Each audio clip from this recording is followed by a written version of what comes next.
I think in the professional landscape, it's extremely difficult to embrace that concept of embodiment because for me, it's something that I always kind of kept hidden. Like I would Yeah. do a simple practice in my office with the door closed before a big meeting or something like that, or maybe sneak into the bathroom and do a little Yes. grounding ritual. Yes. It's very difficult in corporate world. And I work with women who are experiencing that. One of the things that I like to do is kind of embodiment of their ideal self. So when you go into that environment and you know you're going to be met with question after question and decision after decision, who do you want to show up as? How do you want that to feel? Where does that feel into your body? So you can kind of advance engineer that embodiment Yes. for those Nice. future scenarios. It's Yes. really fun. Well, welcome to this episode of Sacred Stories of the Spirit. My name is Jordan, and this week I'm joined by Dr. Sheri Lake. She is an intuitive mentor and a spiritual channel, and she's gone through a lot in the last few years. She's founded The Unscripted Woman. It's developed after facing a divorce, COVID isolation, and a near-death experience all within 3 years. She was called to completely rewrite her life after these experiences. And so we'll be exploring what it means to outgrow an old identity and how storytelling can help us integrate trauma and transformation and how to begin living soul first. So it's a beautiful episode. Hope you enjoy it. Let's kick in. Well, Sherry, thank you for joining me for a conversation today. It's lovely to have you. Thanks, Jordan. I'm happy to be here. I think when I was looking you up and reading a little bit about you, you were talking a lot about embodiment work. I'm really Yes. interested in embodiment work because I think that we can very easily lose that sense of connection and a sense of value in that kind of work. So can you explain to me what embodiment work is and how you think we're going with that connection to our embodied self? Sure. So embodiment has to do really with that soul connection and living in that soul level that we talked about earlier. And embodiment is such a hard to understand word because sometimes it applies to people who are therapists who do trauma therapy. Sometimes it's more esoteric and more sort of spiritual. And for me, it really has to do with the soul. To me, embodiment means presence. Mm, Are living this life of playing all of these roles and characters, we tend to live kind of from the neck up. So we're yes. thinking and strategizing and planning and making to-do lists and checking things off our to-do list. So that would be the opposite of embodiment, like living from here up. Embodiment means really dropping down into our body and noticing the signals that your nervous system is sending you. Because when you're thinking, your nervous system is constantly firing and it's sending messages to your body, whether it's activating something or triggering anxiety or some sort of primal sort of sensation in your body. And I think we're so busy that we stop noticing those signs and those signals that are coming in like a scream from our nervous systems to pay attention to how you're feeling. So for Yes. me, embodiment means really dropping in, noticing what do you see? What do you smell? How do you feel? Where do you feel that? We don't even name the body parts that are feeling those sensations anymore. And then that becomes the very start of that really deep, soulful healing that so many women are craving. Yeah, I love that. As a creative practitioner, I have practices that allow me to be in my body and shut off from that logical brain. And that includes painting and writing and Yes. meditation and yoga. But I know that as soon as I walk into the office, a lot of that stuff doesn't make sense in the organizational landscape or the corporate landscape. And we're still very much in that logical mindset where the whole ecosystem operates from that mental landscape. And so if we do things to connect with ourselves and reconnect with that embodied state, it has to kind of be outside the world of work. Do you think that that's changing now, or do you still think that there's a real tension there in how we live our lives in professional landscapes? I think in the professional landscape, it's extremely difficult to embrace that concept of embodiment because for me, it's something that I always kind of kept hidden. Like I would Yeah. do a simple practice in my office with the door closed before a big meeting or something like that, or maybe sneak into the bathroom and do a little Yes. grounding ritual. Yes. it's very much not accepted. And I think because, at least in the US, it's still a very patriarchal, male-dominated leadership system that doesn't value or really understand that feminine perspective that we need to Yeah. ground and be rooted and to be centered in our bodies before we can make those decisions. Because it's not about these quick fire decisions that we have to make all day. That's not what it's about for us, but it's so misunderstood. So yeah, I Yes. agree with that. It's very difficult in corporate world.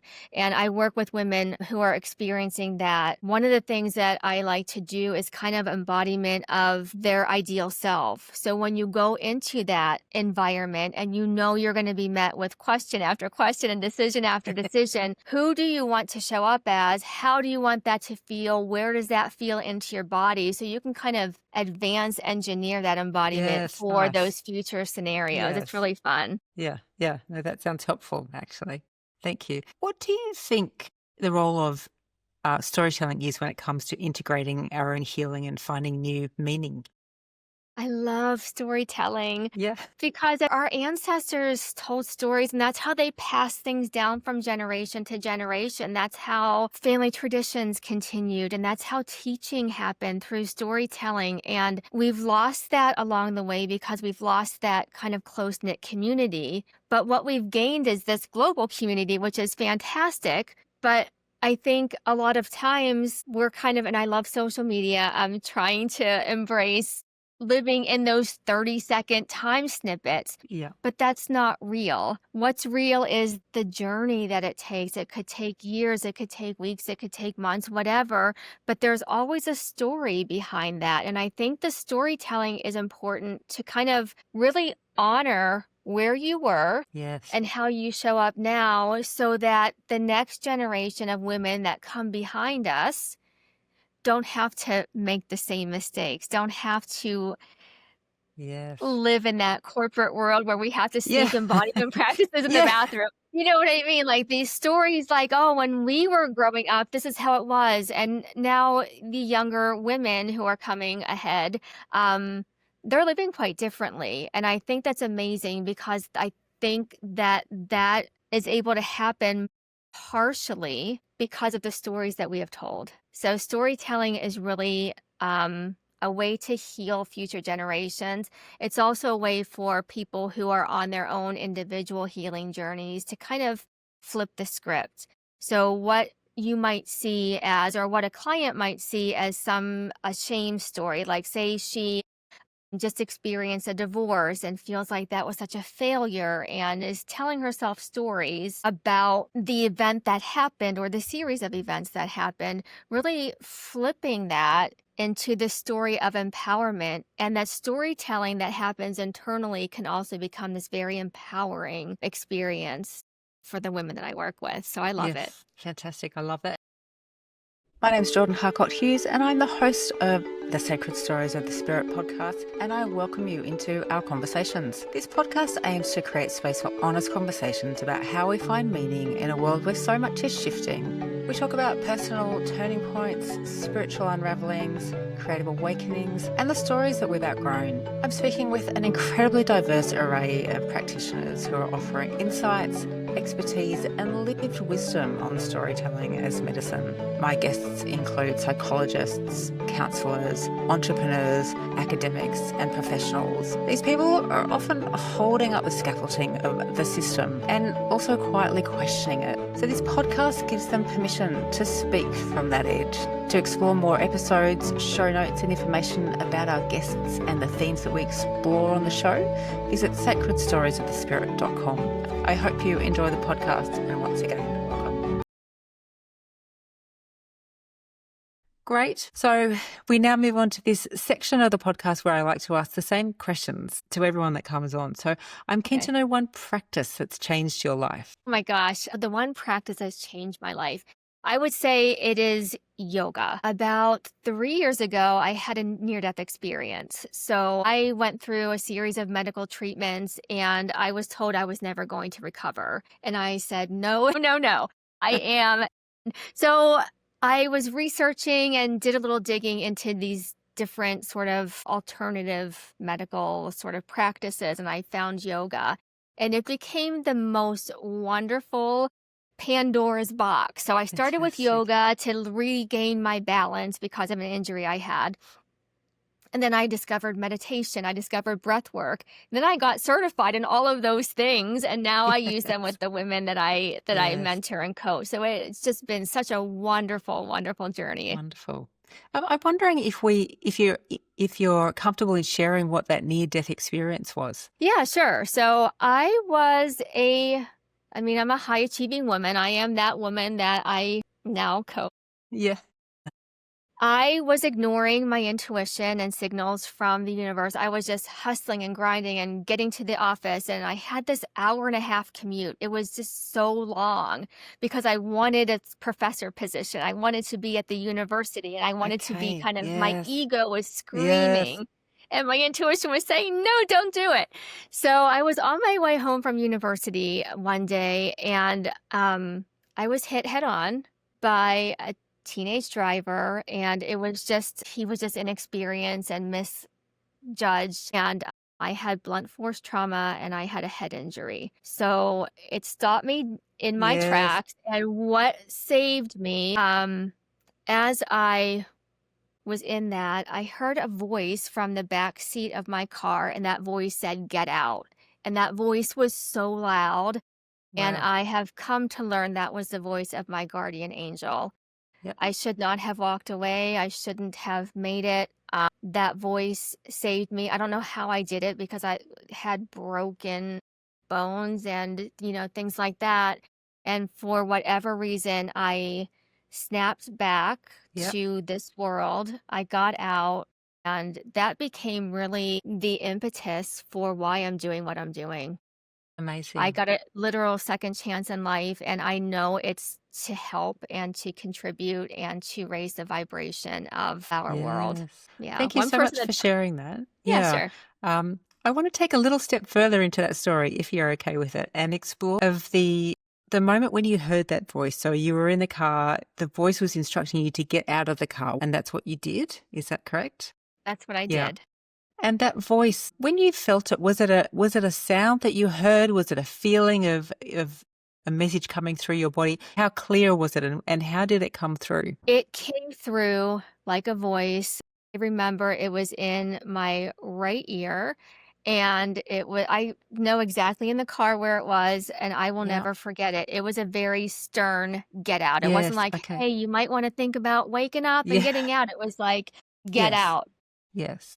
Very stern. And that became the beginning of my ability to channel messages and develop a really close relationship with my angel team. And it was something that I experienced that became the most beautiful gift. There was pain, there was grief, there was all of that readjusting to life, but at the core, that voice, "Get out," became the mantra that I now live by. It's like, get out of this job, get out of this relationship, get out. That really became like the way I embody my intuition. It's that voice, "Get out," because it saved Amazing. my life, and it saved me Yes. so many times since. Yes. This is just a complete curious question. Do you think that your angel team are always there ready to work with you, but you needed a real incident to awaken you to it? Or do you think that was always the way it was going to unfold? That's a really great question. Part of my story is I used to see my guardian angel when I was a kid. So he would sit at the foot of my bed, and I had 5 siblings. So I would wake them up and say, "Gosh, guys, can't you see? He's right there. He's Yeah. right there." And they were like, "No, I can't see." I was the only one that could see him.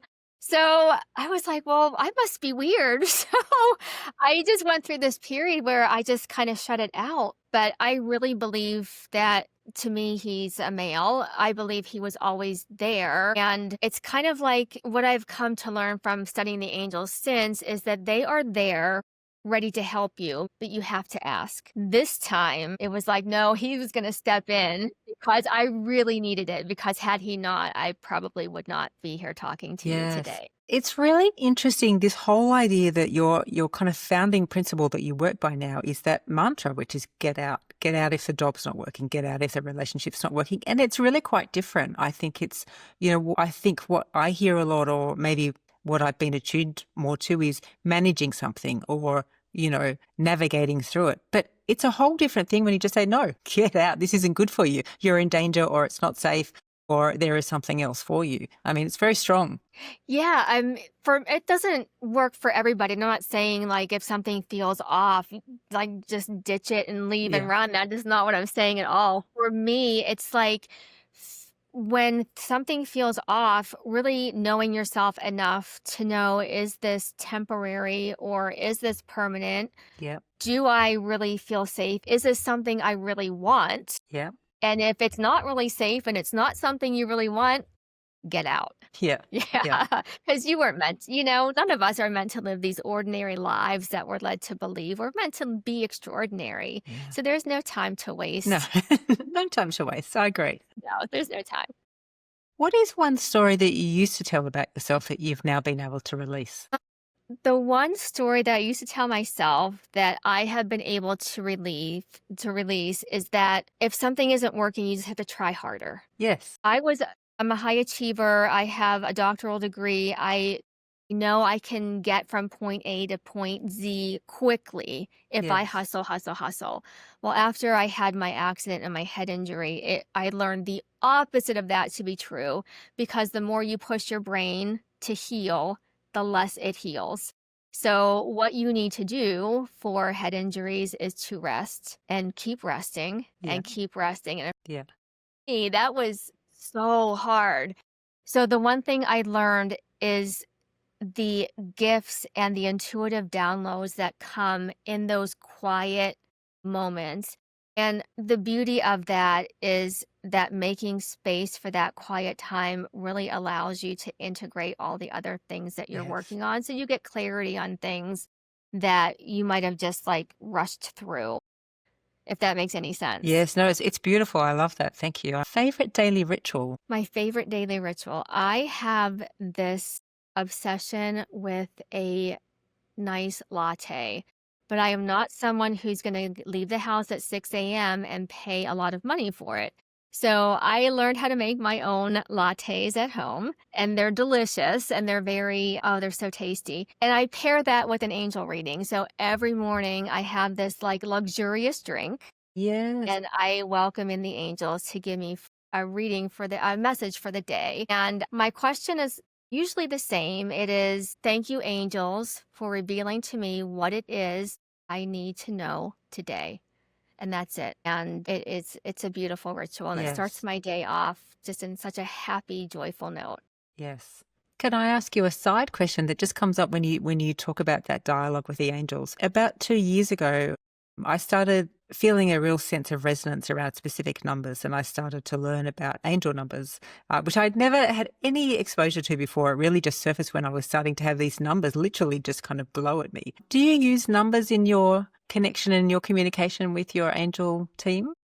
I do. I have a book of angel numbers that I refer to. I take with me when I go and do live events. And I actually looked up an angel number because I have a special offer for your listeners at the end. And the angel number Amazing. that came up for today is 44. 44. And I'm like, oh, what is 4? I looked up 44 and it's the number of the guardian angel. And I thought, oh my gosh, how perfect, because that's my guy. So yeah, 44, that's the voice of Get Out that saved my life. And I'm like, oh, you're still here today. So, yeah, 44 is a number for your guardian angel, but he's here. Your guardian angel is protecting you. You are looked over at this So point in beautiful. time. The other number I get, and a lot of people get, you see 1111 on the clock. So 1111 is really this beautiful global message that we are all one. It literally means one. We are not separate from each other. We are not separate from the creator. We are not separate from the universe. We are not separate from nature. I hope you're enjoying the Sacred Stories of the Spirit podcast, a place where we get to dig deeper into our stories and explore how they can both help and hinder us. To explore more episodes, show notes and information about our guests and the themes that we explore, visit sacredstoriesofthespirit.com. Sheri, you work with women, you coach and mentor women. What is the most surprising thing that this work has taught you about yourself? The most surprising thing the work has taught me about myself is that the journey is never complete. I work with women and they might be on a different stage of their journey, but you never really, once you start working on yourself and working on becoming who you were always meant to be, it's never really done. Because I feel like the universe kind of like ups the ante. Okay, you've got here now. Let's keep going. So, women come to me for mentorship, but I find that I learn just as much from them as they learn from me. And that's just such a tremendous gift. Okay, so Sheri, you talk about the power of intuition and channeling as a tool for navigating personal change and transformation. So I hadn't really thought about channeling as a tool for personal transformation. So explain to me how that works and how people can do it safely and comfortably, and what do they need to know about the process? That is a really great question. Channeling came to me after my accident. I had never really considered it a possibility before, and I like it as an intuitive tool. So the way I use it with the women I work with is I use it kind of to break the ice, because sometimes they come and they have this list of things that they label as wrong. I like to call it misaligned. It's not really for their highest good and they just intuitively know it, but maybe they haven't really tapped into their intuition for quite some time. So channeling helps them. So I start off my relationship with them oftentimes through doing an angel reading. So I have different oracle cards. They're called divination tools that I use. And then I always have these messages that really resonate. So sometimes there's like really euphoric emotions, and sometimes there are just these tears of like finally they feel validated and Yes. seen, and they can just kind of let go of the shame and the blame and the guilt or whatever they're kind of holding on to. So for those readings, I usually give the people those cards as a starting point. And then when they are ready, I can walk them through how to do their own channeling. So sometimes they want to learn how to read cards. Oftentimes they want me to just read for them because it feels better to have that validation coming from the angels than them feeling like they're kind of making it up. One channeling tool that is always helpful for, this isn't just for women and men, is automatic writing. Yes. One thing I help my clients with is just starting off with a writing prompt. So you don't have to start with a blank piece of paper. Start with a lead-on sentence. Dear angels, or if they want to talk to their ancestors or channel their spirit guides, whatever. Dear angels, please tell me what I need to know about work for my highest good. If there's one thing I need to know about work for my highest good, it would be, and then start writing. And don't think about it. If you start to like get into your head and overthink it, start that sentence again. If there's one thing I need to know about XYZ, it would be, and then just start writing again. And every time start with that lead on sentence. And that is a way to channel the subconscious. Yes. In a safe way. And subconscious meaning, going back to that 1-1-1-1, we are all one. I think that oftentimes there's not really a separation between the subconscious and your angel team or your spirit guides. They're there with you and they're speaking through that part of your nervous system that you kind of shut out sometimes. Yes, I love that. I'm a writer and I've always written my first draft pen to paper. And over the years, I've gotten very messy. So I've got, I think, what people call doctor's writing now. So it's just scribble. No one else can read it and I can hardly read it. But I remember the other day I was writing some notes and I was on limited time and I wanted to be clear on what I wanted to say. And I remember when I was writing, suddenly I just had these pages that just became very clear. and the writing was excellent. And I almost felt like I was getting guided, and that's where the guidance was. It was that shift in the writing that was becoming, not my usual crazy stuff, but, quite legible. Do you think that's a sign that we're getting that kind of support coming in to provide that guidance? I can say that I'm 100%. I am confident that that's what's happening. I notice when I'm channeling, doing some automatic writing, the words I use, when I read it back, I'm like, that's not a word I would use. And my handwriting changes, just like you talked about. So when that happens, that really is a divine download. And how lucky are you to be receiving those? And I Yes. think that when that creative part of your brain is activated, it just becomes this vessel and this portal for these beautiful messages to come in. Yeah, lovely. Thank you. All right.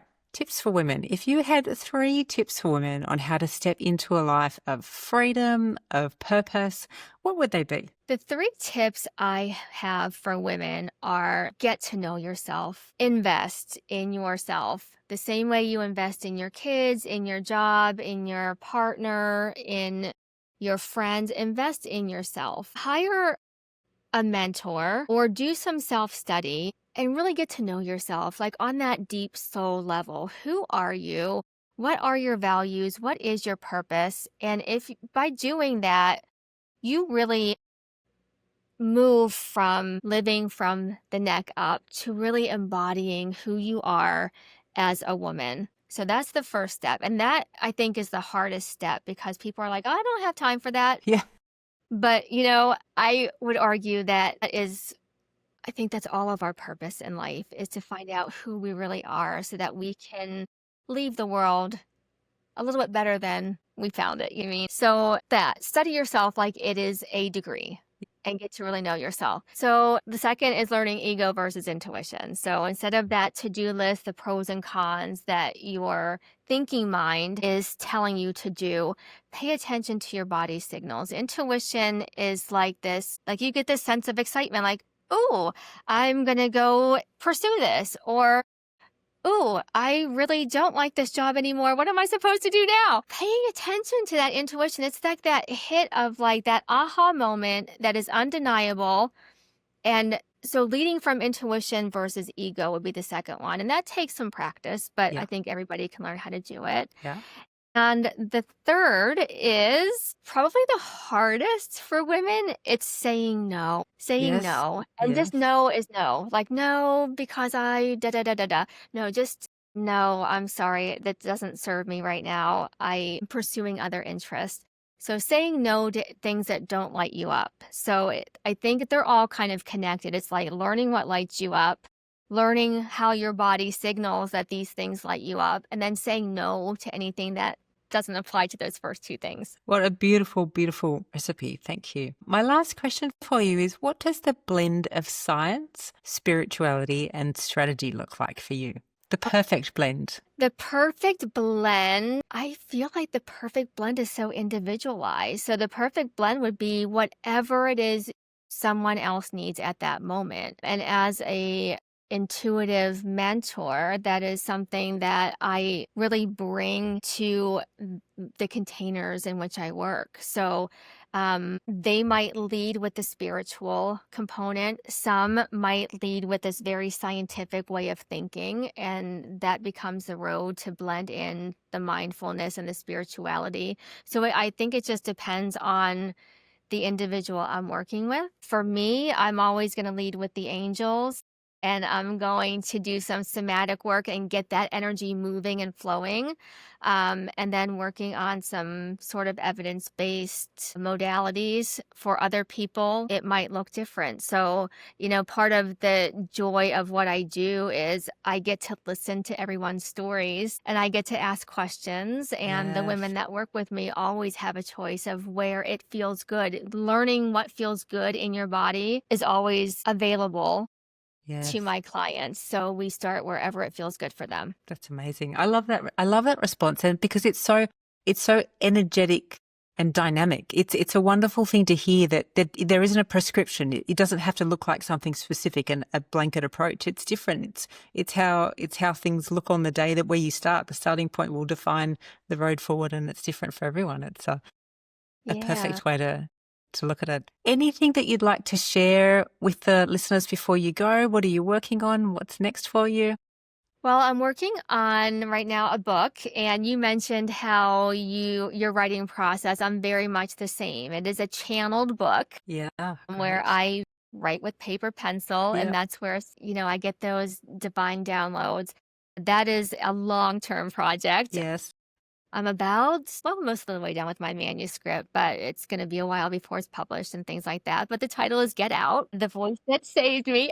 It is. I Fantastic. am so Yeah. passionate about that, and I want to tell the whole world about it and how these tools that I gained through that healing process is accessible to everyone, and I love to share that. The other thing that I am working on that I'm really excited about is I have a free quiz that I'm going to offer your listeners. Wonderful. And it is going back to that idea of embodiment. So it's called Your Future Self Has a Style and What's Yours. So it is looking at these empowerment archetypes and going that quick little quiz, knowing that you are not meant to live this ordinary life. So what is your power archetype? How can you discover her?